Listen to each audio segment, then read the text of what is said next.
Afin de respecter le timing. Donc, bonjour à toutes et à tous et merci d'être là ce matin. Merci à vous, Philippe-Pierre Capbourdin, d'avoir accepté notre invitation pour cette matinée d'échange autour de la lutte contre le blanchiment et le financement du terrorisme.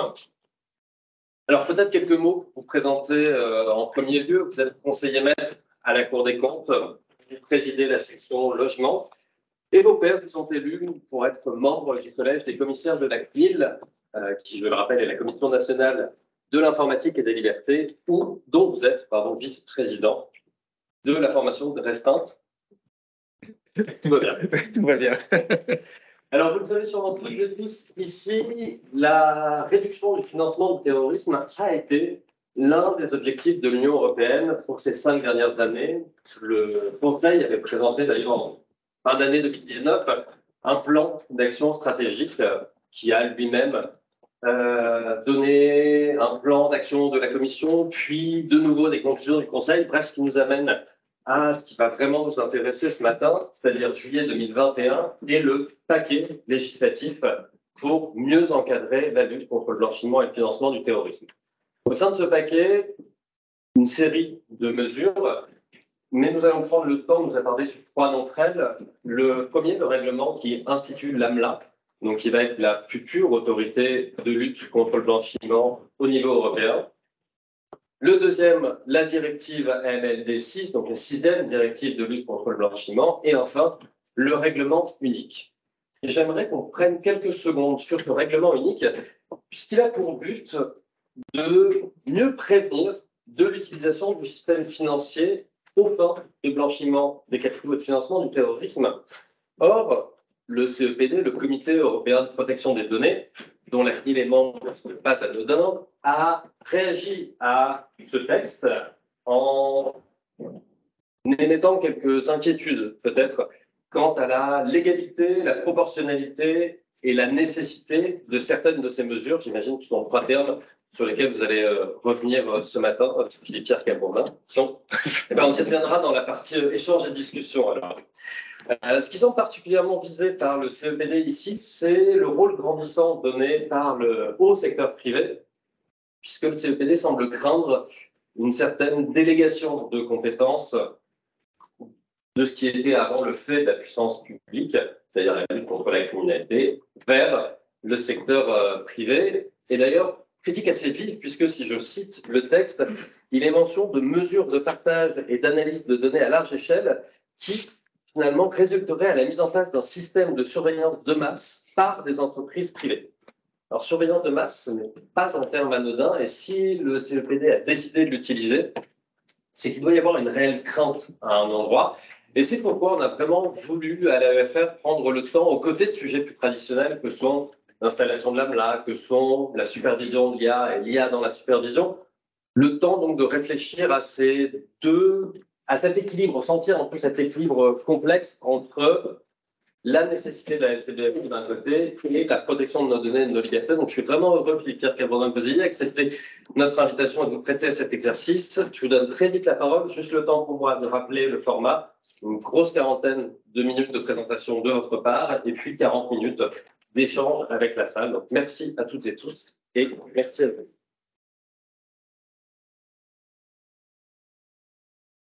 Merci, M. Fuentes, de cette présentation. Oui, effectivement, je suis responsable de la section logement à la Cour des comptes, plus cohésion des territoires et outre-mer. Il nous arrive de nous occuper quand même beaucoup aussi de nos amis d'outre-mer qui ne sont pas forcément, leur principale préoccupation n'est pas forcément la protection des données, pas plus qu'ailleurs, alors qu'ils ont des sujets bien différents des nôtres. Je pense à nos collègues de La Réunion qui ont subi Bellal récemment. Donc, c'est un des sujets qui peuvent nous occuper. Alors, peut-être déjà une petite précaution. On m'a dit en entrant qu'il était rare qu'un membre de la CNIL vienne s'exprimer. J'espère que je n'ai pas commis l'inconscience d'accepter votre invitation. À la CNIL, vous avez la CNIL, l'institution, qui est présidée par Marie-Laure Denis, conseillère d'État, et vous avez le collège, que Marie-Laure Denis préside également.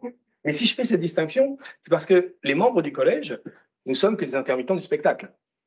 Nous ne sommes pas à temps plein. vous l'avez dit, ma profession principale, c'est conseiller maître à la Cour des comptes. Et c'est absolument pas à ce titre que j'interviens ici aujourd'hui. C'est bien en tant que membre du collège de la CNIL, pour lequel j'ai été élu par mes pairs en 2019 pour un mandat de 5 ans. Vous allez dire donc, ils viennent nous dire au revoir. Non, ils ont eu la bonté de me réélire pour un nouveau mandat de 5 ans.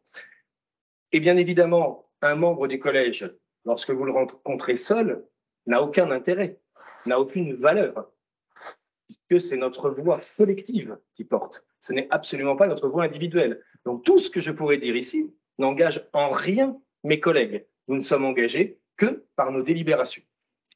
Après, il y a un minimum de bon sens et il nous arrive, je dirais c'est même c'est la norme, de travailler dans la collégialité, le plus souvent dans le consensus, mais pas tout le temps. Mais là, après, nous avons le secret des délibérations, donc je n'irai pas plus loin sur ce sujet. En revanche, pour rebondir sur votre présentation, effectivement, que de mots choisis vous avez utilisés pour qualifier la réaction du CEPD. Nous pensons, là c'est l'ensemble des CNIL européennes, qu'il y a un vrai sujet dans le règlement unique. L'AMLA, non. La 6e directive, oui, mais bon, pas plus que dans la 5e, qui d'ailleurs a été cassée par la Cour de justice européenne. Donc bon, ceci ne nous inquiète pas outre mesure. Le règlement unique, oui, et les termes choisis sont bien évidemment, comme toute instance multinationale, des termes choisis. Aujourd'hui, nous allons nous centrer sur le contrôle des données. J'ai préparé une intervention et nous verrons dans les questions si elle répond à l'ensemble de vos questions ou s'il est nécessaire de compléter. Il y aura certainement nécessité d'apporter quelques précisions.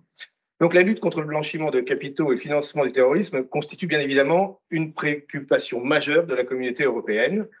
Mais, comme nous venons de le voir, plusieurs acteurs mettent en garde contre de probables écueils qui feraient peser de réels risques sur les libertés individuelles. S'il est nécessaire de renforcer la LCBFT, qui chez nous et dans beaucoup d'autres pays est un principe, je ne dirais pas de même valeur. La lutte contre la fraude est un principe constitutionnel. Donc, c'est un principe fort, la LCBFT, et en plus un besoin. Mais cette dernière, cette lutte, ne doit pas se faire, bien évidemment, aux dépens des libertés fondamentales. C'est sur cette tension inhérente à l'objet spécifique de la LCBFT que je centrerai ma présentation, au regard notamment du paquet législatif européen, puisque ces trois, plus un quatrième vecteur, sont ce que nous appelons le paquet législatif européen, dont le règlement unique européen et les attentes liées à la mise en place de l'AMLA. Le paquet législatif a été présenté par la Commission en 2021. Il rassemble notamment ces trois grandes propositions. Le règlement unique, le règlement instituant l'AMLA et la 6e directive permettant la lutte contre le blanchiment des capitaux. Ce large éventail permet à l'Union européenne d'élargir le spectre des personnes contrôlées qui vont de la banque, acteur classique, je dirais, quand on est dans la lutte contre le blanchiment ou le financement du terrorisme, mais également les agents immobiliers, en passant par les clubs de foot, les antiquaires, les notaires, les prestataires de services aux actifs numériques. Donc, un spectre vraiment très, très large. Et dans une lettre publique, effectivement, le Comité européen de la protection des données, CEPD, à ne pas confondre avec le contrôleur européen qui est le DPS en anglais, qui rassemble l'ensemble des CNIL et européennes, mentionne certains points d'inquiétude. Vous voyez, je reprends le même terme que vous, tout en rappelant la nécessité de renforcer la LCBFT. Donc le CEPD conteste la proportionnalité, la nécessité et la légalité de certaines mesures envisagées. Au centre de celle-ci se trouvent les différents dispositifs qui permettent, incitent ou demandent, alors, le terme est quelquefois un peu péjoratif, mais c'est comme ça que nous le qualifions, aux entités assujetties de partager entre elles et avec les pouvoirs publics les informations concernant leurs clients. Doit également être souligné le risque de mise en place d'une infrastructure privée de surveillance de masse et le glissement potentiel de ce contrôle de la LCBFT du secteur public vers le secteur privé. Alors même que certaines missions d'enquête devraient impérativement rester le fait des autorités publiques. Nous ne sommes pas en train de dire que le secteur privé n'a pas de rôle dans ce domaine. Il en a, indubitablement. Nous le reverrons tout à l'heure. Sans lui, nos cellules de renseignement financier ne pourraient pas agir.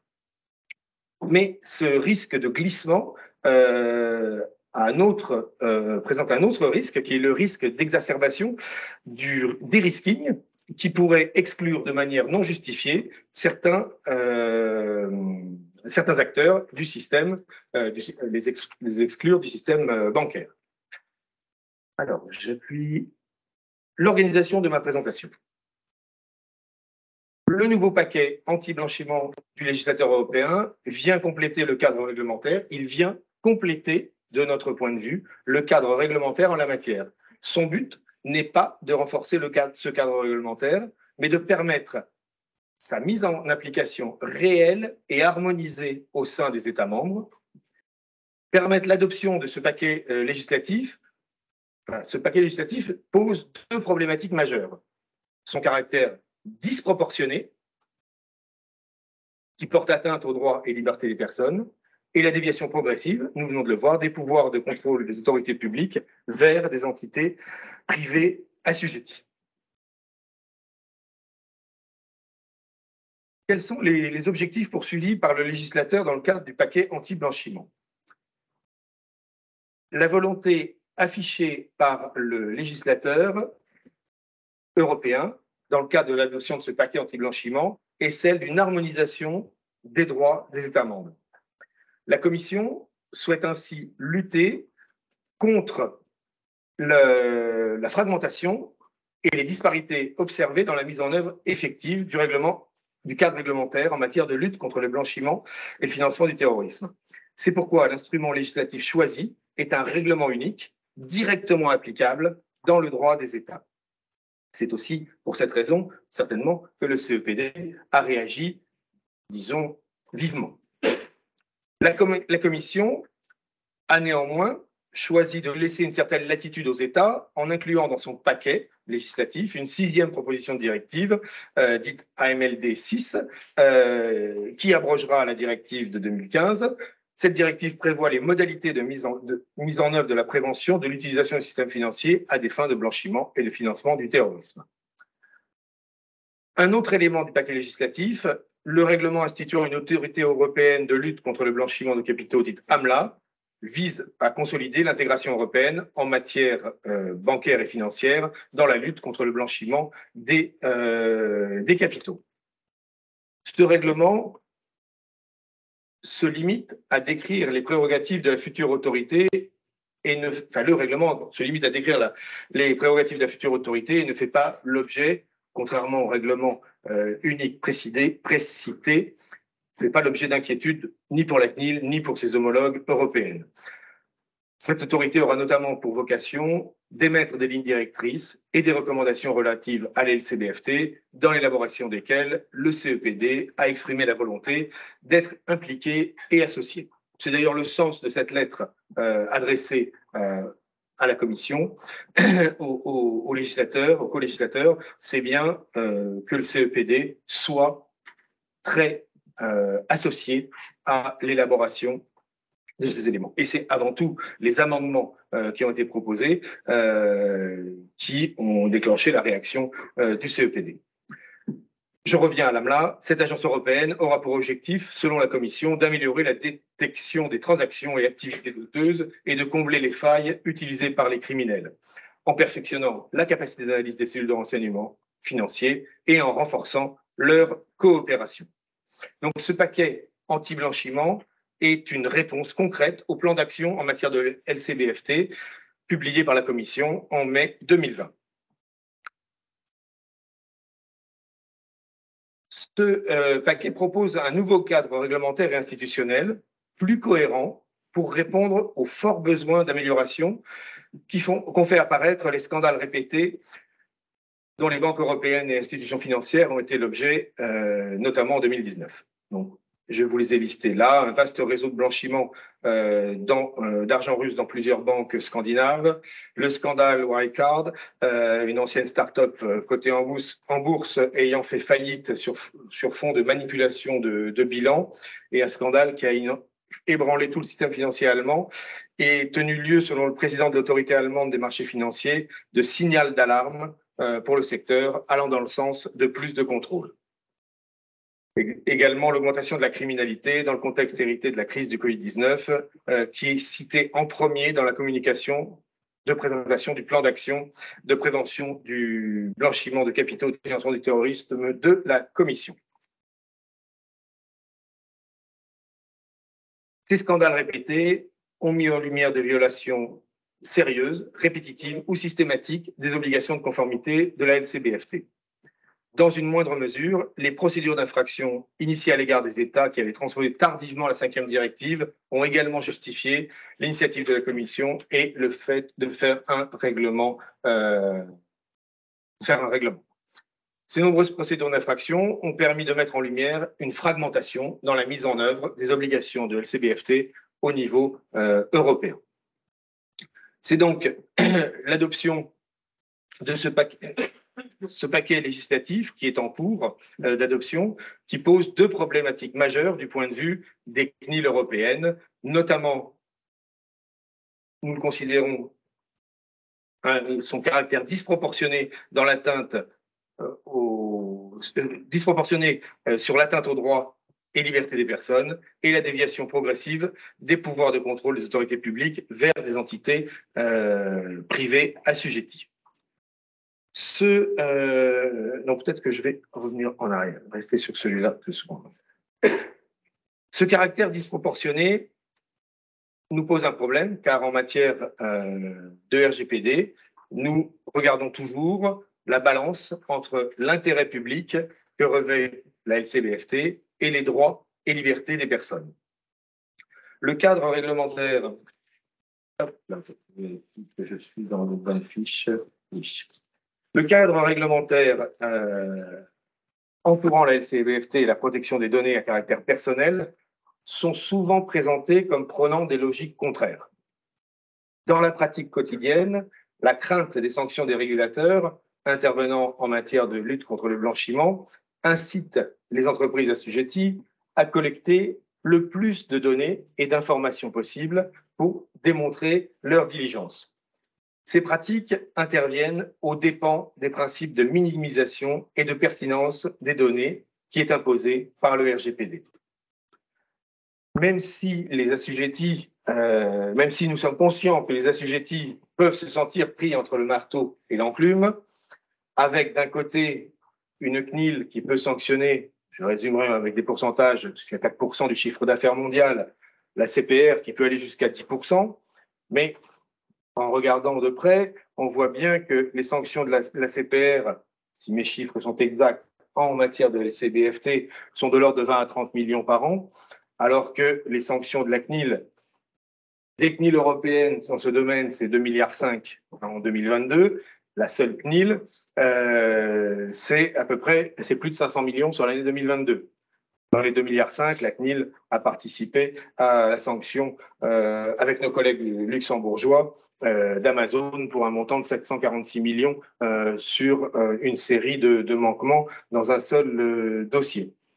Bon, je dis à participer, c'est parce que nous avons ce que nous appelons le guichet unique, de façon à ce que les entreprises n'aient pas à répondre devant chacune des CNIL européennes. Lorsqu'une entreprise, nous considérons qu'elle a commis des manquements sur plusieurs États, nous prenons une décision que nous proposons à nos collègues des autres CNIL, et c'est ensemble que nous décidons de la sanction. Et si nous n'arrivons pas à nous mettre d'accord, c'est le CEPD qui se réunit en formation plénière et qui décide. Là, avec nos collègues luxembourgeois, nous étions d'accord, même si le montant, effectivement, était important, eu égard aux manquements commis et au chiffre d'affaires d'Amazon. Peut-être qu'il faut tout relativiser. Mais ces montants ne sanctionnent pas à ce stade les mêmes montants, et je n'ai pas souvenir, en tant que vice-président de la formation restreinte, sur les 5 dernières années, d'avoir sanctionné des entreprises pour manquements qui en prévention de leur manquement à leur diligence, auraient géré ou traité les données avec des manquements au RGPD. Ça pourrait arriver, ce n'est pas à exclure, mais jusqu'à présent, ce n'est pas le cas. Donc, c'est pour vous dire que toutes ces sanctions, d'un côté le RGPD, de l'autre côté la CPR, sont plus dans mon propos, ce n'est pas ce qui doit nous guider. L'objectif est bien de réussir à concilier ces deux types de contraintes tout en assurant justement la balance entre ces propositions législatives en matière de LCBFT et les principes du RGPD qui, d'après nous, permettraient même d'améliorer l'efficacité de la mise en œuvre du cadre juridique de la LCBFT. Rappelons que le RGPD permet de porter atteinte aux droits et libertés fondamentaux pour un objectif d'intérêt public. La LCBFT en est un, sous réserve que soit strictement nécessaire et proportionnée cette atteinte et que la Cour de justice européenne en soit in fine garante. La CJUE peut d'ailleurs venir a posteriori remettre en cause les restrictions apportées aux droits et libertés lorsque cet équilibre qui est recherché, n'est pas atteint, ce qui laisse in fine les États membres dans une situation d'incertitude juridique complexe. À titre d'exemple, la CJUE a récemment estimé, s'agissant de la 5e directive, qui prévoyait l'ouverture au grand public du registre des bénéficiaires effectifs, que l'ingérence dans les droits garantis par la charte que comporte cette mesure n'est ni limitée au strict nécessaire, ni proportionnée à l'objectif poursuivi. Elle a dès lors invalidé la disposition prévoyant l'ouverture au grand public du registre des bénéficiaires effectifs.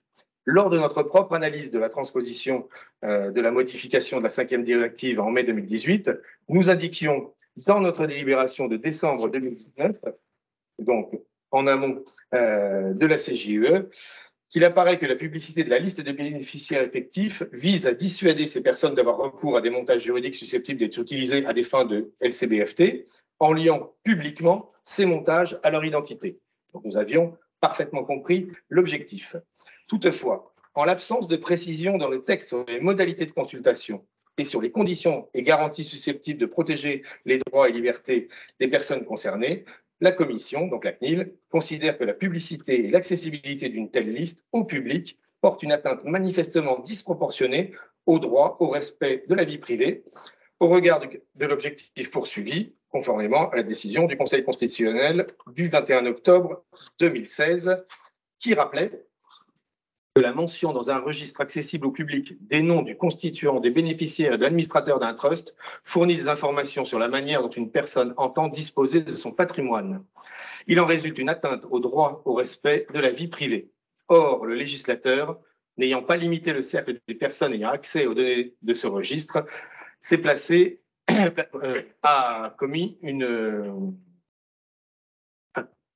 a prévu des dispositions qui portent au droit du respect à la vie privée une atteinte manifestement disproportionnée au regard de l'objectif poursuivi, et c'est donc contraire à considérer que c'était contraire à la Constitution. Nous étions en 2016. Donc, nous ne partons pas de...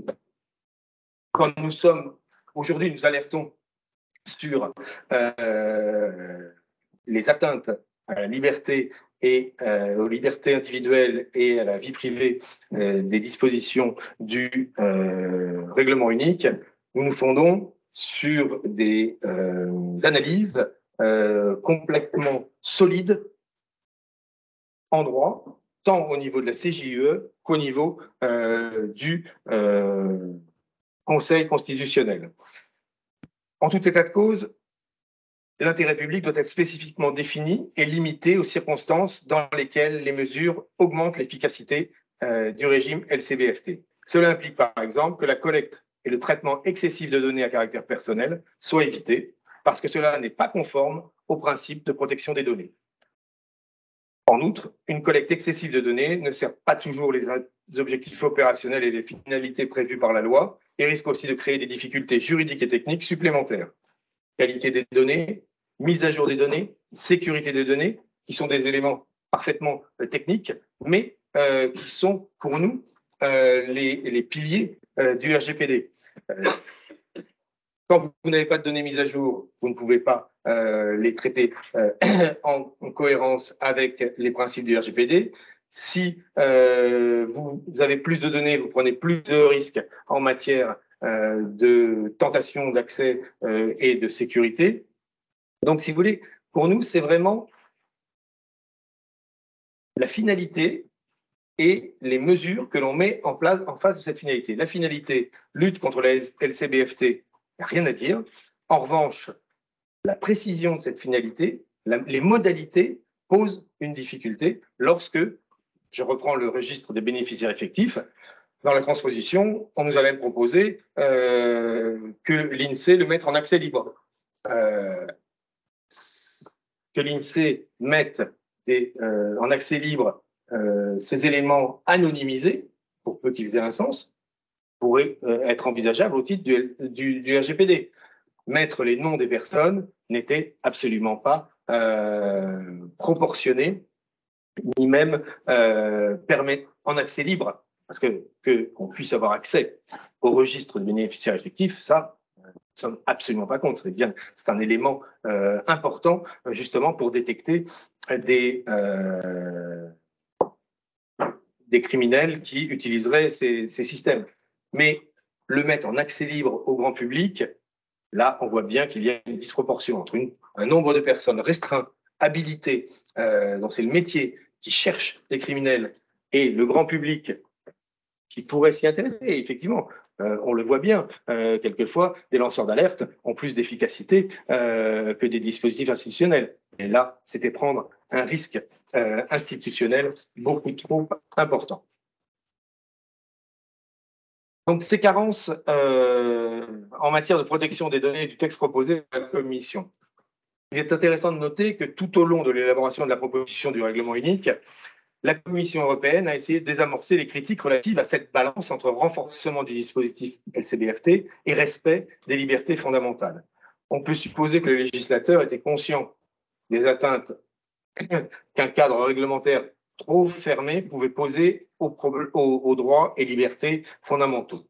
En effet, le respect des principes issus de la Charte des droits fondamentaux et du RGPD sont cités à de nombreuses reprises dans le corps du texte proposé, et l'analyse d'impact approfondie qui a été fournie recense les incidences du cadre réglementaire sur les droits fondamentaux, et la Commission s'est confortée à l'obligation de demande pour avis auprès du commissaire européen à la protection des données.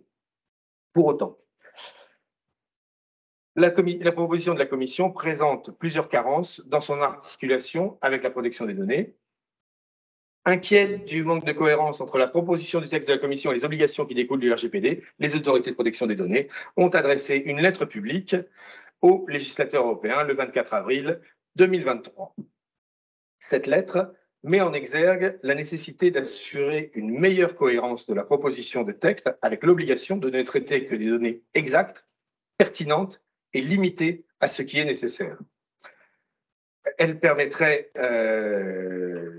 ces mesures, d'ailleurs, d'améliorer l'efficacité de la LCBFT dans son ensemble, comme je le disais tout à l'heure. Pour atteindre cet objectif de cohérence, la CNIL et ses homologues européens estiment que les propositions contenues dans le paquet anti-blanchiment devraient contenir des dispositions encadrant précisément les traitements de données à caractère personnel mis en œuvre par les professions assujetties, que ce soit, comme je disais tout à l'heure, les banques, les assureurs, les investisseurs en capital, etc., dans le cadre de ce nouveau régime qui serait instauré. Les conditions d'utilisation des données personnelles, donc les catégories de données concernées, l'accès, doivent être précisées directement dans le texte. C'est-à-dire que ce que les CNIL européennes ne souhaitent pas, c'est que ceci soit précisé soit en droit souple, soit par les entreprises assujetties elles-mêmes. Donc, nous souhaitons que les modalités d'utilisation soient directement précisées dans les textes. Et donc, nous souhaitons que les CNIL européennes soient parties à la négociation et à l'accord politique issu des trilogues. Ces précisions conformes au RGPD et donc à l'obligation de ne traiter que des données exactes, pertinentes et limitées à ce qui est nécessaire doivent avoir un effet direct sur les législations des États membres.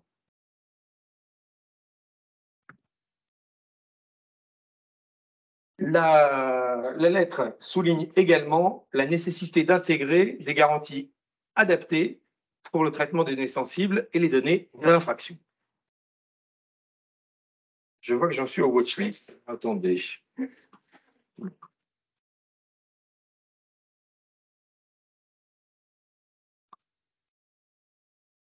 Je voulais vous parler des watchlists, mais à quel moment j'ai prévu de le faire? Il faut que c'est un peu. Donc j'ai été un peu trop vite. Je relance.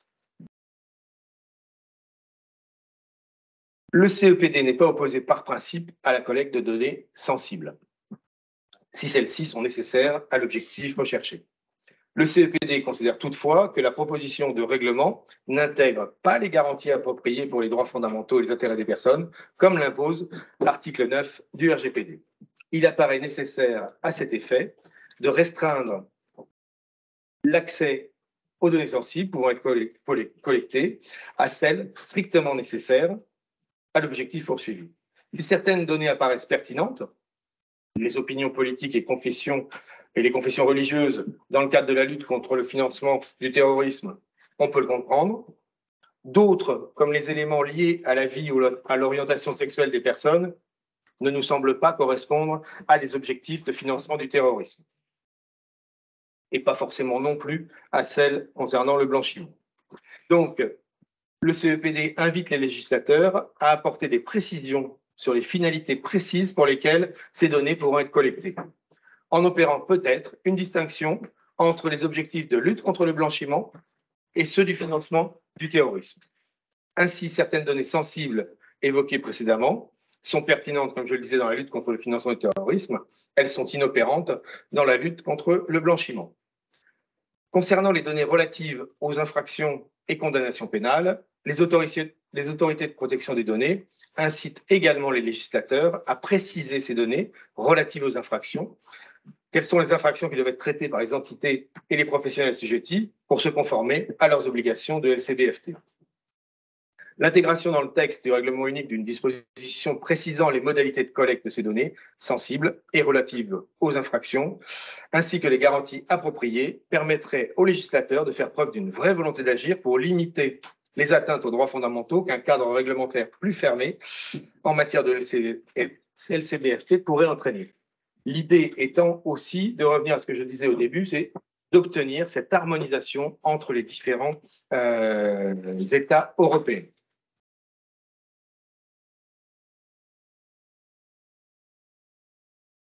Parmi ces modalités, le CEPD souhaite que l'on encadre les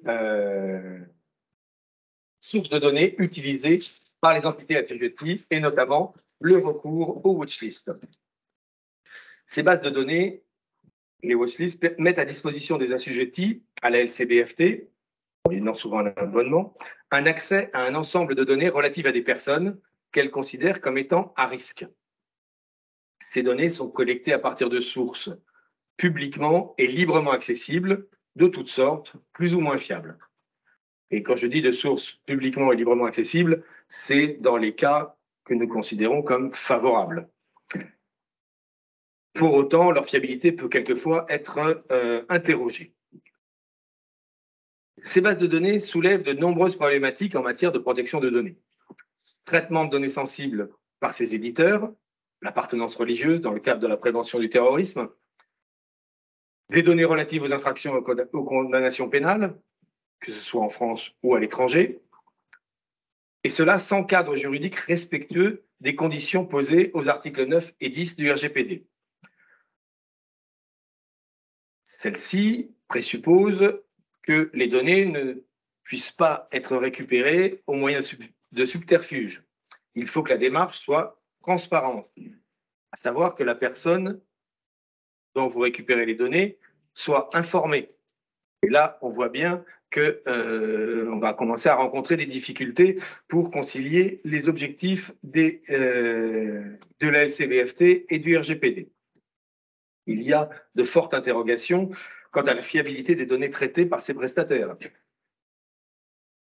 Ils sont rarement transparents. Tous ceux que nous avons pu étudier vous fournissent des listes et vous assure qu'elles sont fiables, mais n'apportent pas les preuves qui permettent, compte tenu de l'immensité du ratissage qu'ils réalisent. Et nous avons, et là c'est un euphémisme, un doute sur l'existence d'une base légale mobilisable pour l'ensemble des traitements mis en œuvre, sans même aborder le sujet de l'intelligence artificielle, sur lequel je reviendrai en fin d'intervention, qui vous permet de créer n'importe quelle photo de n'importe qui avec une Kalachnikov sur un théâtre d'opération. Les préoccupations du CEPD sur le partage des données proposées par la présidence, par la position du Conseil, sont les suivantes. Le Conseil a amendé le texte proposé par la Commission. Et ce sont ces amendements qui posent difficulté au CEPD, car pour nous, elles portent en germe un déséquilibre dans la balance entre l'intérêt public important que revêt la LCBFT, personne ne le remet en cause, et le droit et les libertés des personnes. Ces amendements portent sur la possibilité ouverte aux entités assujetties de partager entre elles, et le cas échéant avec les autorités compétentes, des informations relatives aux déclarations de transactions et d'activités suspectes qui ont été, sont ou vont être transmises aux cellules de renseignement financier, assorties des données personnelles afférentes. Ces données personnelles collectées dans le cadre des obligations de due diligence des assujettis pouvant être des données de catégorie particulièrement protégées aux articles 9 et 10 du RGPD. Ces dispositions amendées pourraient dès lors entraîner une mutualisation à très grande échelle des données personnelles sensibles. Au vu des atteintes que ces dispositions pourraient entraîner sur les droits et libertés des personnes, il est nécessaire de les mettre en balance de leur nécessité dans le cadre de la lutte contre le blanchiment. Ces dispositions amendées par le Conseil portent en germe un déséquilibre dans la balance entre l'intérêt public et de la lutte contre le blanchiment et le financement du terrorisme et le droit des libertés des personnes. Un déséquilibre dénoncé par la CNIL et ses homologues qui, s'ils reconnaissent cet intérêt public, contestent la proportionnalité du dispositif envisagé. Nous avions été saisis en début d'année dernière par la CPR des conditions d'organisation d'une expérimentation qui permettait, qui envisageait de mutualiser les bases de données clients de plusieurs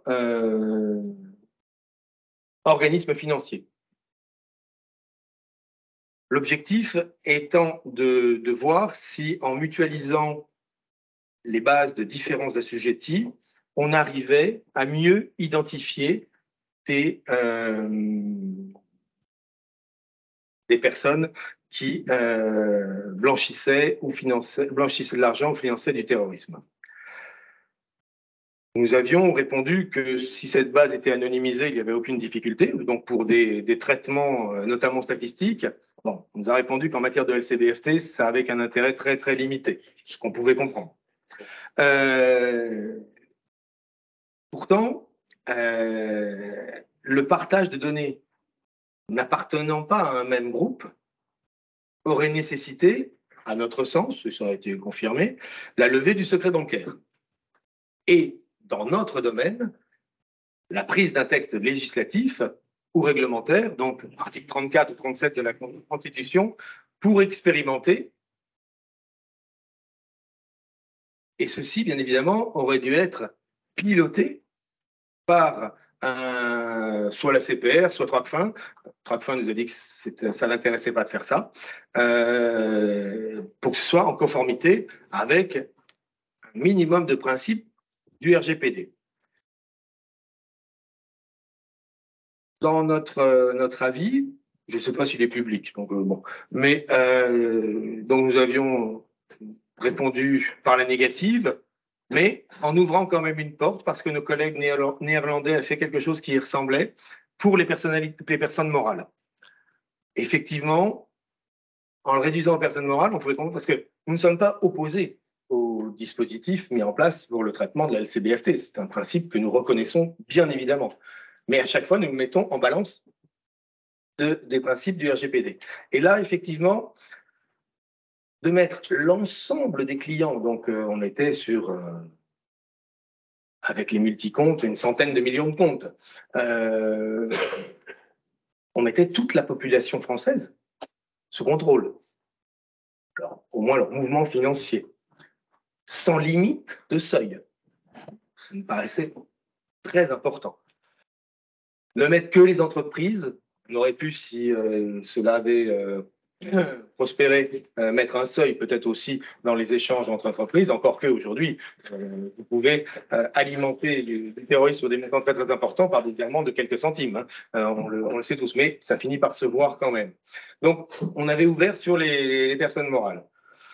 Je ne sais pas, je n'ai pas l'impression, pour avoir été regarder le site de la CPR hier, qu'on ait été plus loin à ce stade, au moins officiellement, dans ce domaine. Donc, en termes de proportionnalité, vous voyez l'exemple, pourquoi pas sur les personnes morales? Non, sur l'ensemble de la population française, parce qu'il n'y a pas proportionnalité par rapport à l'objectif recherché. Donc, pour caractériser le principe de nécessité, il est important d'apporter la preuve de l'efficacité du dispositif au regard de mesures moins intrusives, alternatives ou existantes. Et en l'occurrence, dans mon exemple, il aurait fallu nous apporter la preuve qu'en mutualisant les bases de données de deux banques différentes, deux groupes financiers différents, on avait une pertinence par rapport à une efficacité par rapport à la recherche des personnes qui commettent des fraudes supérieures à ce que l'on pouvait trouver dans une banque, enfin un groupe en lui-même. C'est souvent notre démarche, c'est de dire, avez-vous testé? Avez-vous une capacité à démontrer que ce serait mieux? Quand nous rencontrons cette capacité, on peut mieux apprécier cette proportionnalité. Quand il n'y a pas ce test et qu'on nous dit, on va voir, on le fait et on verra, notamment en grandeur réelle, bon, même si on est parfaitement conscient que ça peut être plus efficace qu'un test, nous ne pouvons pas suivre dans ce domaine. Donc, il faut vérifier que les mesures existantes aujourd'hui prévoient le partage intra-groupe et avec les autorités de contrôle de ces données personnelles et des informations sur les personnes considérées à risque, soit par leur position de PPE, nous reviendrons peut-être tout à l'heure sur les positions de PPE, soit parce que les personnes politiquement exposées, soit parce qu'elles ont procédé à des opérations ou transactions qui ont levé des alarmes de par l'origine des fonds, pays situés sur une liste grise ou noire, ou destination des fonds, ou leur montant. Leur inefficacité ne semble pas avoir été révélée. Rappelons que l'objectif du paquet législatif n'est pas de renforcer le cadre réglementaire, mais sa mise en application réelle et harmonisée au sein des États membres. C'est notre compréhension. Peut-être sommes-nous naïfs sur ce point. Le dispositif proposé par le paquet législatif prévoit le partage entre toutes les entités assujetties de toutes les données personnelles et informations des clients dont les opérations ou transactions présenteraient un risque de LCBFT. On voit bien que ceci entraînerait, au vu du public visé, un partage de données à très grande échelle. Or, l'objectif de détection d'éventuelles infractions pénales dans le cadre d'un système de partage de données à très grande échelle n'a pas fait ses preuves au regard des mesures existantes, son efficacité n'ayant pas été évaluée. Vous pourrez nous dire, vous n'avez pas fait non plus preuve de son inefficacité, mais nous sommes dans cette orientation par rapport au texte existant. Par ailleurs, ces dispositions étant le fait du Conseil, elles n'ont pas été incluses dans l'étude d'impact. Donc, je vous ai dit tout à l'heure qu'il y avait une étude d'impact qui était assez précise et qui demandait, qui avait sollicité l'avis du contrôleur européen des données. Ces amendements proposés par le Conseil ne font pas partie de l'étude d'impact. Le bénéfice réel de ce dispositif de mutualisation de données n'a donc pas été évalué. la preuve de l'efficacité reste à faire, alors que l'atteinte à la proportionnalité des données, à caractère personnel et aux libertés, elles patentes. Dès lors, sa nécessité n'apparaît pas établie et il apparaît manifestement disproportionné au regard de l'atteinte portée dans sa poursuite ou dans sa mise en œuvre aux droits des libertés des personnes. Les risques d'une mutualisation de données sensibles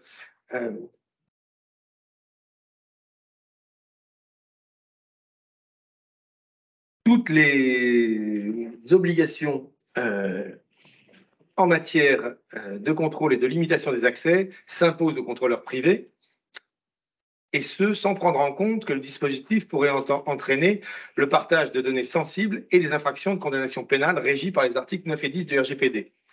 Ces informations relatives aux convictions religieuses et aux opinions politiques seraient, par exemple, susceptibles d'être partagées à des fins de détection du financement du terrorisme, ce que nous avons déjà vu tout à l'heure, et qui ne serait pas forcément, elles seraient pertinentes, contrairement aux orientations sexuelles ou mode de vie des personnes. Pour le CEPD, cette mutualisation de données sensibles est critiquable, le partage de ces données étant par principe interdit et les dispositions amendées n'offrant pas les garanties suffisantes au vu des principes de nécessité et de proportionnalité pour obtenir la levée de cette interdiction. En conclusion, la CNIL et ses homologues ont appelé les colégislateurs européens ont appelé l'attention sur le fait que les amendements du Conseil relatifs au partage et à la mutualisation des données à caractère personnel par les entités privées ne respectent pas les principes de proportionnalité, de nécessité et de légalité posés par les traités européens. Les prérogatives importantes qu'elles transmettraient sans contrôle aux professions assujetties fait courir un risque d'utilisation abusive des données et caractériserait un glissement des pouvoirs de contrôle du public vers le privé. Cela ne veut pas dire qu'une collaboration entre autorités publiques et privées n'est pas souhaitable.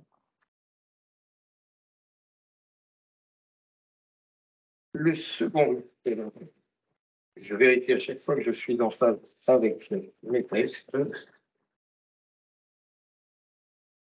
Le second risque que nous avions donc évoqué, eh bien, ce passage du pouvoir de contrôle du public vers le privé.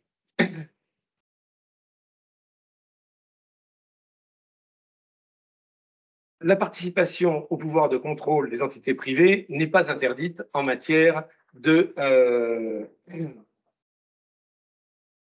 LCBFT. Au contraire, rappelons que la LCBFT, à l'origine de la conformité telle que nous la connaissons aujourd'hui, s'est construite sur la collaboration forte entre les autorités publiques et les entités assujetties. En effet, il est illusoire de penser que les cellules de renseignement financier, et notamment françaises, bénéficient des moyens financiers et humains suffisants pour procéder à un contrôle efficace des transactions bancaires sans se reposer sur la pertinence des informations remontées par les établissements assujettis. Dès lors, une lutte efficace contre le blanchiment et le financement du terrorisme n'existe qu'avec le concours des entités assujetties.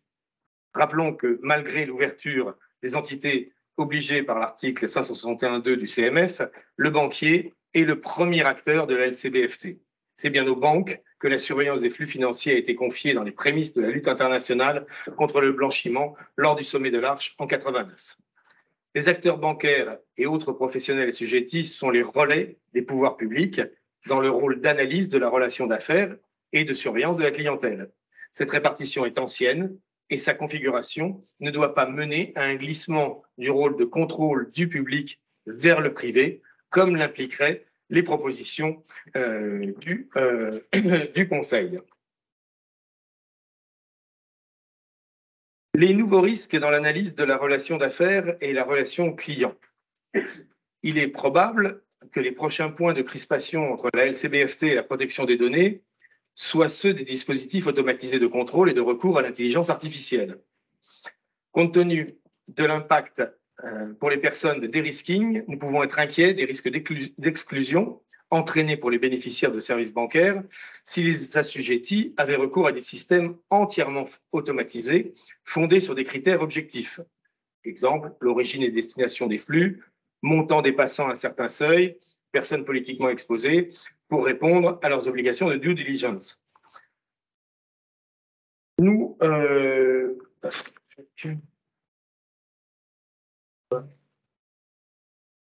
en matière d'intelligence artificielle, bien évidemment, nous sommes au début de ces risques. L'absence de recours à l'intervention humaine pour s'assurer de la qualité de données, de la pertinence des alertes et de leur analyse pourrait accentuer les failles déjà présentes dans le système. En termes de failles, effectivement, nous savons tous que lorsqu'un dossier remonte comme étant un risque, la personne qui vérifie cette remontée doit être expérimentée, bien formée, pour dire oui, c'est un risque d'après l'algorithme, mais non, ce n'est pas un risque. La tendance, généralement, est l'algorithme l'a détecté comme un risque, oui, c'est un risque. Quand on passera à l'utilisation d'algorithmes plus sophistiqués qu'on qualifie d'intelligence artificielle, on peut s'interroger sur la capacité des personnes qui vérifieront ces alertes à résister à la transmission de l'alerte. Un chiffre, 162 708, c'est très précis, déclarations de soupçons remontées à Tracfin en 2022. Seulement 3 085 ont été transmis par ce dernier, et notamment à la DGSI pour le financement du terrorisme ou aux autorités judiciaires et administratives pour le blanchiment. On voit d'ailleurs ce chiffre, bon, une proportion très, très grande, mais qui est très différente de nos collègues anglo-saxons, qui eux remontent beaucoup plus d'alertes, se reposant sur les cellules de renseignement financier pour faire l'analyse. Nous, Tracfin n'est pas en mesure d'analyser. Si vous remontiez tout ce qui peut sembler à risque sans analyse humaine à la base, vous engorgeriez directement Tracfin. Donc, les risques induits par le recours à l'intelligence artificielle pour l'analyse de cette relation d'affaires et la surveillance de la clientèle sont de plusieurs ordres. Le risque d'accentuer les failles déjà présentes dans le système, c'est un peu ce que j'ai décrit, avec l'efficacité et la fiabilité technique de l'usage de l'IA à des fins de détection et les transactions suspectes, doit encore être démontré. Ces outils sont performants. Comme j'ai dit il y a quelques jours, en présentant mes vœux à la Cour des comptes, des outils dans un autre domaine comme ChatGPT peuvent faire un rapport de la Cour, mais un rapport vraiment médiocre. Dans d'autres domaines qui nous intéressent plus, nous avons des outils qui commencent à être perfectionnés, mais leur fiabilité n'est pas encore totalement avérée. Peut-être que d'ici quelques heures, quelques jours, quelques mois, il en sera autrement, mais pour l'instant, c'est un peu ce que nous constatons. Le risque de perte de compétences des collaborateurs, j'en parlais tout à l'heure, l'usage accru dans l'IA, dans les activités de contrôle, pourrait entraîner un affaiblissement de l'esprit critique des collaborateurs. Le recours à l'IA entraîne un besoin fort d'accompagnement des collaborateurs pour être en mesure de résister à l'analyse des produits par les algorithmes. Le risque d'exclusion des petits acteurs du marché bancaire. L'utilisation de l'IA requiert la maîtrise de systèmes algorithmiques puissants, innovants et coûteux.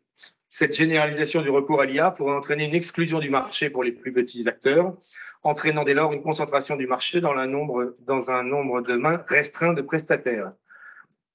Vous êtes plus qualifié que moi sur ce domaine, mais il est vrai que là, on parle du secteur bancaire. Quid d'agents immobiliers? Les notaires, la Chambre des notaires pourrait peut-être faire face, mais les différents assujettis n'ont pas tous la capacité de recourir à de tels outils sophistiqués. Et pour finir, bien sûr, le risque que nous identifions comme le plus critique reste celui portant sur les personnes. L'IA nécessite pour fonctionner de grands volumes de données, souvent à base de caractères, utilisant des données à caractère personnel. Par ailleurs, le caractère opaque et la difficile explicabilité de ces systèmes accentue les problématiques relevées précédemment, alors que l'impact sur les personnes peuvent être considérables. Je reprends tout à l'heure les deepfakes, je parlais tout à l'heure des watchlists, j'ai parlé des photos. On peut vous enregistrer avec quelques minutes de votre voix, vous faire reparler différemment et vous faire tenir des propos qui vous font entrer directement dans la catégorie des personnes à risque. Donc, consciente de ces risques, la CNIL a souhaité aller au-devant de l'innovation que représentait l'intelligence artificielle pour anticiper ses effets sur les secteurs économiques et le quotidien des citoyens. Elle a d'ailleurs décidé de porter une attention particulière à cette technologie. Nous avons créé un service dédié, un service d'intelligence artificielle, en janvier 2023, qui offre son expertise au grand public et aux autres services de la CNIL. Cette collaboration entre un service a donné lieu à plusieurs publications. Les fiches pratiques sur l'IA, alors là c'est vraiment tout frais puisque nous en avons délibéré jeudi dernier et elles étaient en consultation auprès d'un panel d'un public averti et nous les avons validées donc ce jeudi, donc elles ne manqueront pas d'être bientôt sur notre site, mais également des recommandations et des réponses aux questions posées par les professionnels du secteur. Nous avons également 2 programmes d'accompagnement dédiés à l'intelligence artificielle, un bac à sable qui accueille 3 projets utilisant l'IA au bénéfice des services publics sur la santé, les transports et le travail, et un dispositif d'accompagnement renforcé pour 3 entreprises innovantes. Nous avons lancé un appel à projets, des entreprises de taille intermédiaire, dont une est spécialisée dans la mise à disposition de bases de données et de modèles pour l'IA, l'autre est spécialisée en santé, et la dernière sur le pilotage et la performance des bases de données.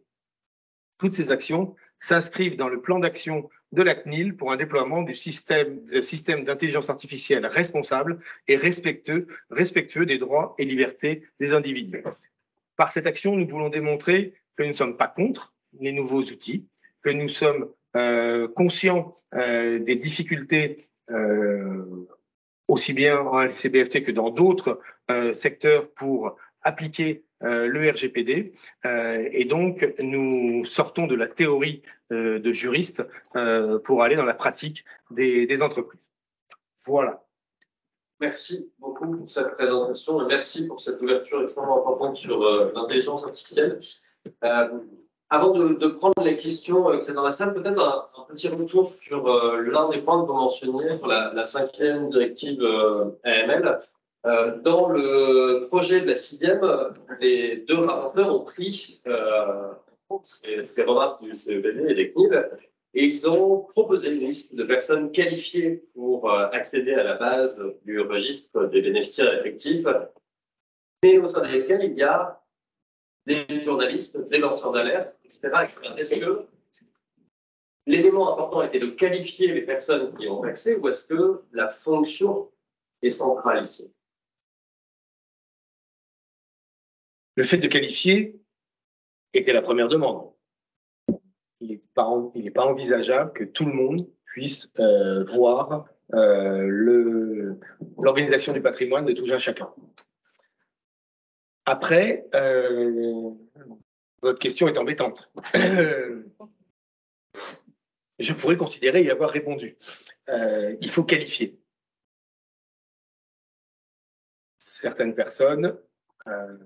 Alors, je vais la changer si vous voulez. Comment est-ce qu'on qualifie correctement pour que ça... Par rapport aux missions. Alors, vous répondant ainsi, je n'exclus pas la dernière catégorie de personnes que vous avez donnée. Pourquoi pas? Alors après, est-ce que c'est le simple fait d'avoir une carte de presse? Je ne sais pas. Est-ce que c'est d'être accrédité auprès d'une instance XY? C'est une colle. C'est une colle parce qu'effectivement, le droit à l'information est un droit fondamental, important, mais on voit bien quelles pourraient être les dérives. Ensuite, prenons l'exemple, à chaque fois quand je n'ai pas la réponse, je cherche ailleurs. Les déclarations de patrimoine de nos élus. elles sont accessibles. Les déclarations, mais vous devez quand vous voulez, vous devez vous déclarer et aller les regarder en mairie, je crois. Mais vous devez vous déclarer. Distinction entre les différents élus, hein, je ne sais plus. Mais vous voyez, vous pouvez mettre des filtres.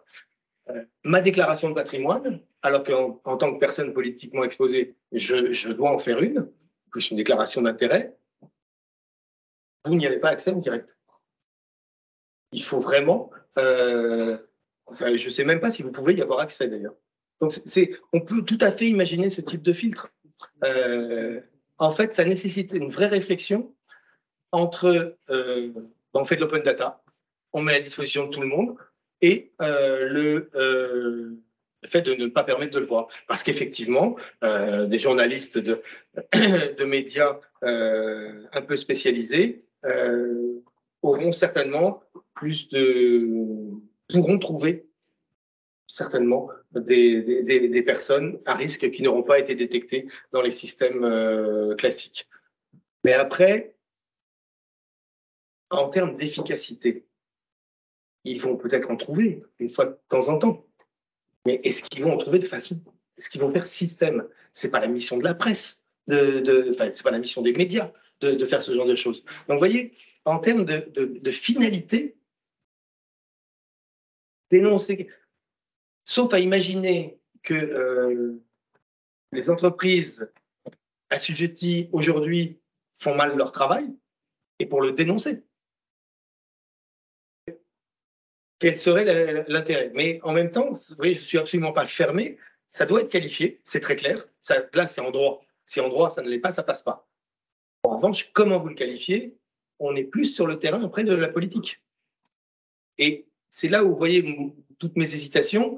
Nous allons avancer très prudemment et nous ne sommes pas trop d'être 18 d'origine très différente pour qualifier ce genre de choses. Des questions dans la salle? Bon.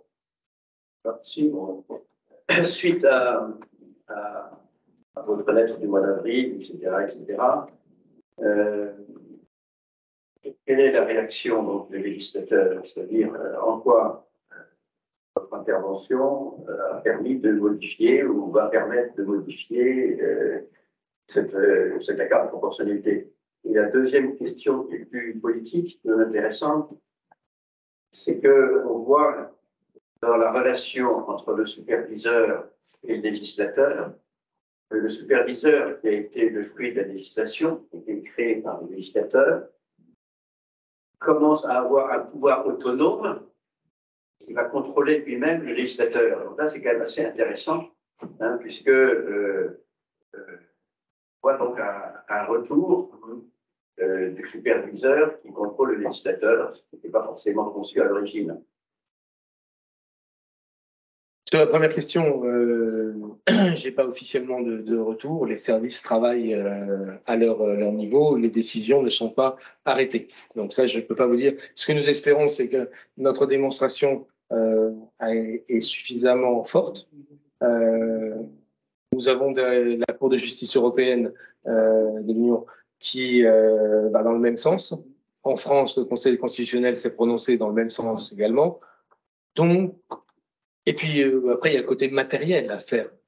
Cet échange possible entre tous les assujettis, même en tant qu'assujetti, on pourrait vous demander, mais attendez, pourquoi n'avez-vous pas échangé avec tel autre assujetti qui vous aurait permis de trouver cette personne à risque?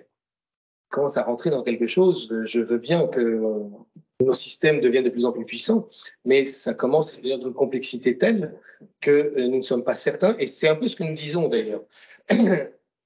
En se fondant plus sur des principes qui figurent dans le RGPD, nous pensons que la LCBFT gagnerait en efficacité, ciblant beaucoup plus et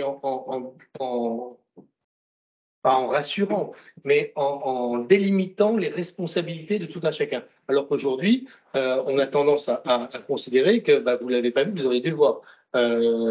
Et en même temps, On ne le voit que quand c'est trop tard, je dirais. Quand quelqu'un est complètement identifié comme étant un circuit de financement du terrorisme. Et là, je dirais, les systèmes mis en place, c'est comme nous dit Tracfin, si vous identifiez trop bien, vous affaiblissez notre mission, parce que vous êtes trop identifiable. Et ce qui intéresse Tracfin, c'est vraiment d'aller sur ce qui n'est pas encore connu. Donc, si vous ratissez trop fort, vous allez faire peur et les criminels vont trouver d'autres systèmes, passer éventuellement par d'autres pays et ainsi de suite. Donc, il y a une question d'efficacité du dispositif. Donc ça, c'est par rapport au fait de mettre tous les assujettis en capacité d'échange. Donc, on n'est pas certain que ce soit plus efficace. Par rapport au législateur, non. Le superviseur ne s'impose jamais au législateur, quel que soit le niveau. Le superviseur peut rappeler au législateur les lois qu'il a déjà prises et la cohérence de ces lois. Et il est toujours loisible au législateur de les modifier et ça s'imposera au superviseur. Là, non. On reste chacun à notre place. Vous voyez, quand on parlait tout à l'heure d'expérimentation par rapport au projet de la CPR,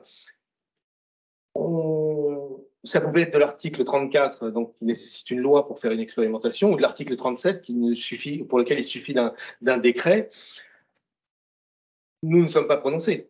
Tout dépendait de l'immensité, de la taille de la base. Si l'expérimentation avait été sur l'ensemble des particuliers, des personnes, là, c'était objectivement une loi. Que les entreprises auraient peut-être pu être une expérimentation décidée par décret.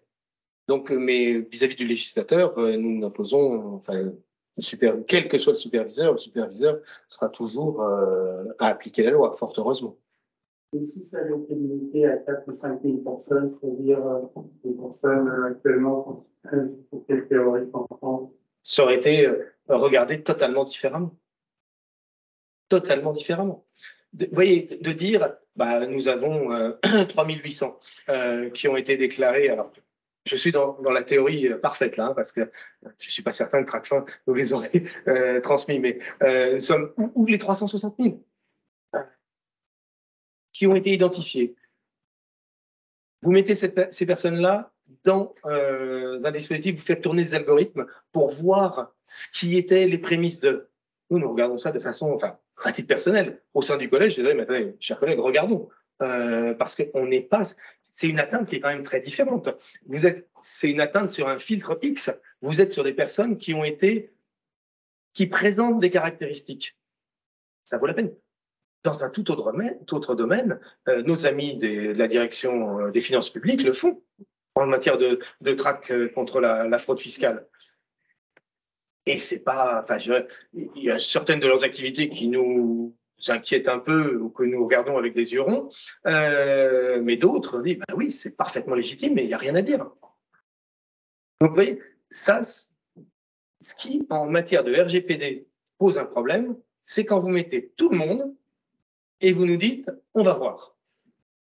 Nous, on ferme la porte immédiatement. Vous nous dites, je mets que les personnes qui ont déjà été identifiées par le passé comme étant à risque. D'ailleurs, non, les anonymiser ne permettent pas. Mais qui ont été identifiées. Et sur ces personnes-là, je fais une expérience. Je pense qu'on sera, vu le nombre là, on serait peut-être quand même sur une loi, parce qu'en plus, mais j'en sais rien, ça c'est un autre débat. Et à partir de là, on fait tourner des algorithmes pour justement nous permettre de mieux déterminer ce qu'est un détournement ou un blanchiment ou un financement du terrorisme. Je ne suis pas certain même on mettrait beaucoup de précautions, certainement, mais dans le principe, ce n'est pas choquant. C'est exactement ce que la DGFiP fait pour identifier de la fraude fiscale. Plus exactement, l'exemple que j'ai en tête, c'est pour identifier du travail non déclaré. Du commerce non déclaré. Ils ciblent, vous avez peut-être vu passer, c'est une de nos délibérations qui ne nous avait pas totalement enthousiasmés, mais de scrapping sur les réseaux sociaux, de données publiquement accessibles, pas celles sur des réseaux privés, mais publiquement accessibles. Ils avaient mis leur algorithme. Dès qu'il y avait une récurrence de nom, le même mot qui arrivait plusieurs fois, dès qu'il y avait des euros qui étaient mentionnés, dès qu'il y avait des adresses qui étaient sur l'ensemble, ils ramenaient tout ça et puis ça leur permettait d'arriver sur quelqu'un qui faisait du commerce sur Internet sans le déclarer. Donc ça, il faut que ce soit encadré, il faut des textes, bien évidemment, mais ce n'est pas critiquable au sens RGPD.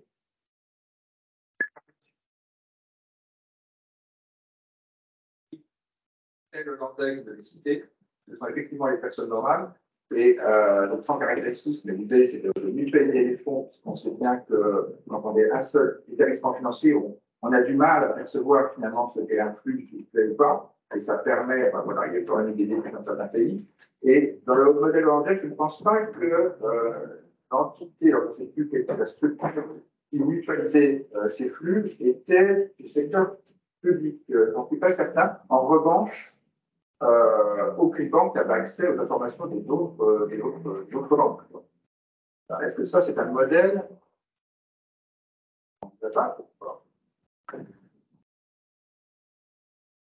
Dans ce cas, vous transférez la responsabilité sur cette entité. Parce que si les banques n'ont pas accès, c'est cette entité qui doit faire l'algorithme, qui va identifier des personnes suspectes, les transactions, les transférer à la banque principale ou les banques qui devront réanalyser et décider si effectivement ils signalent aux cellules de renseignement financier. Ça aurait été, enfin, nous, vous avez bien compris, ce qui nous a braqué, c'est le fait de mettre tout le monde. Ça, voilà. Et dans notre enfin, c'est pas une délibération, c'est un avis. Dans notre avis, je l'ai relu hier, nous avons clairement dit que nous ne serions pas opposés si l'expérimentation devait être faite sur des personnes morales.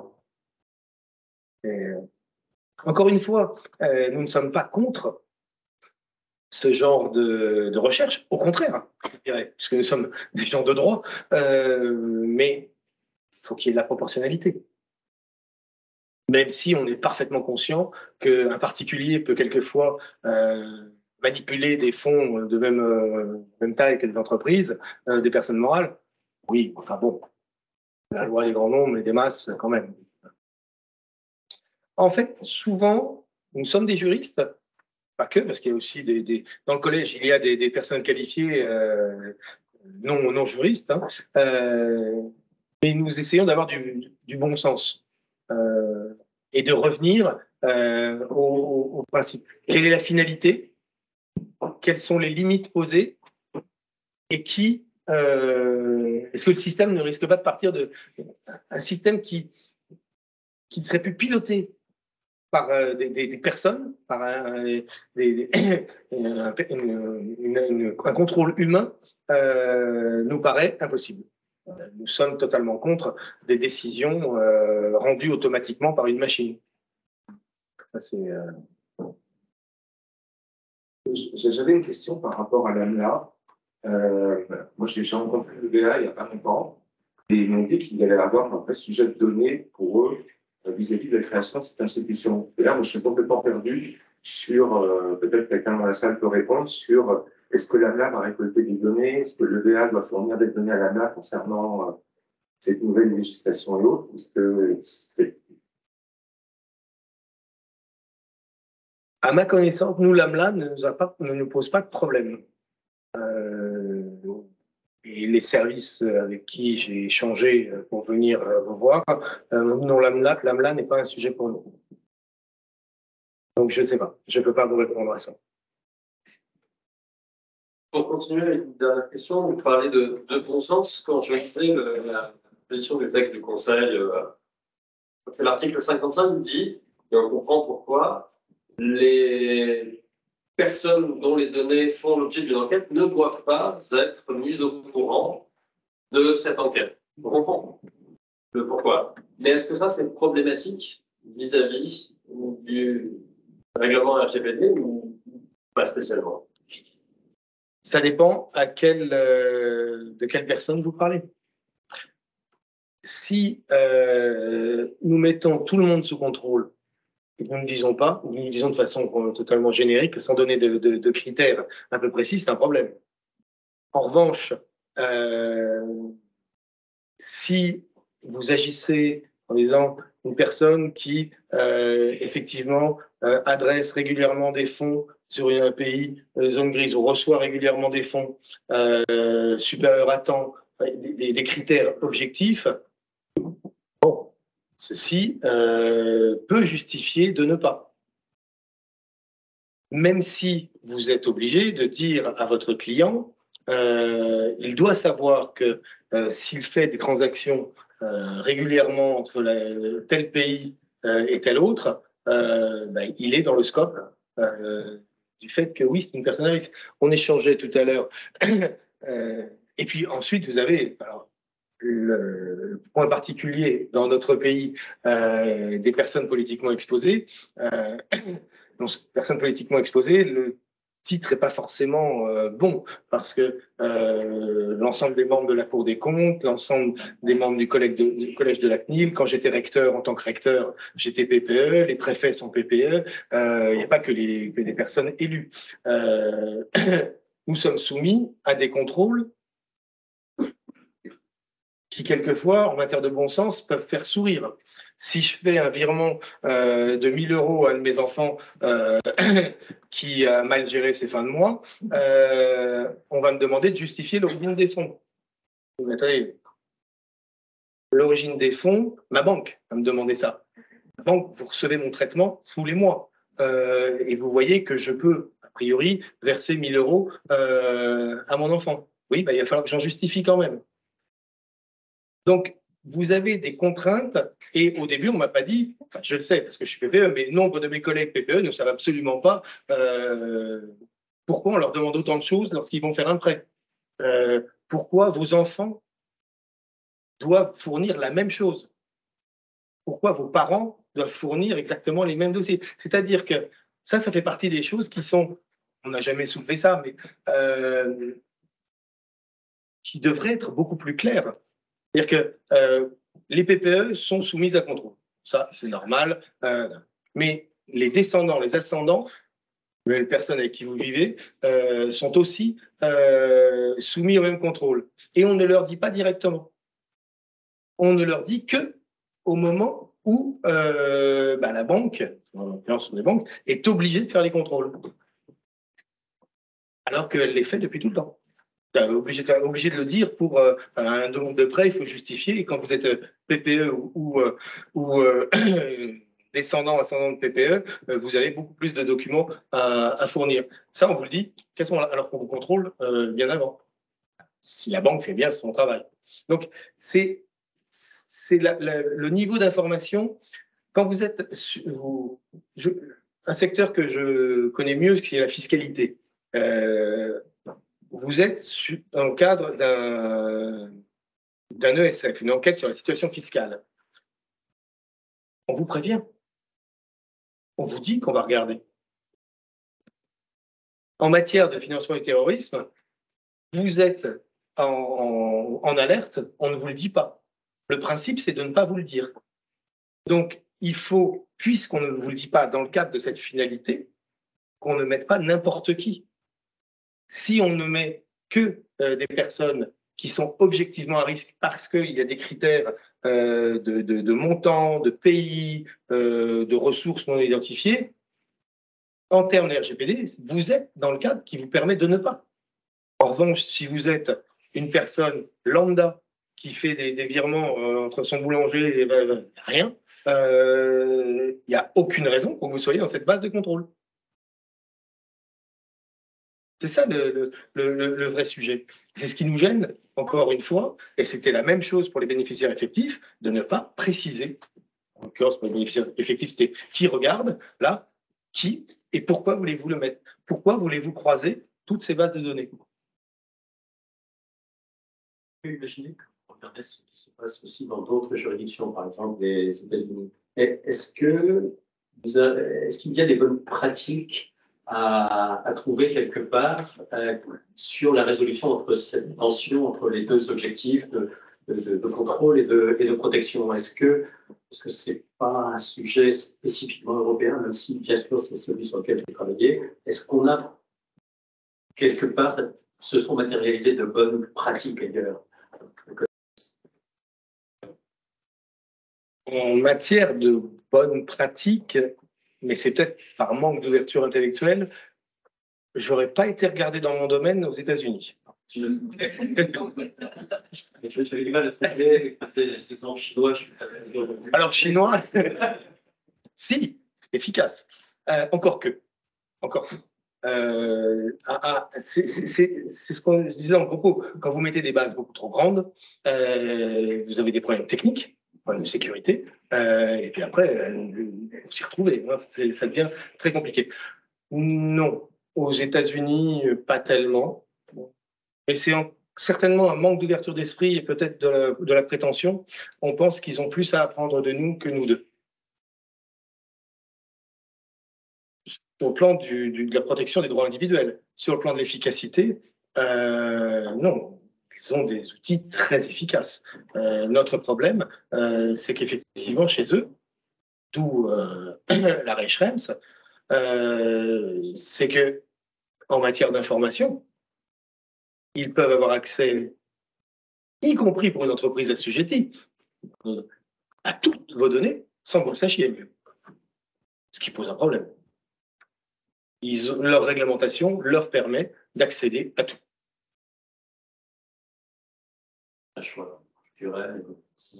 Ah là, je suis incapable de vous répondre, c'est un constat. Non. Et d'où cet arrêt Schrems qui a quand même posé quelques vraies difficultés, c'est le moins qu'on puisse dire. Mais il n'y a pas de limite.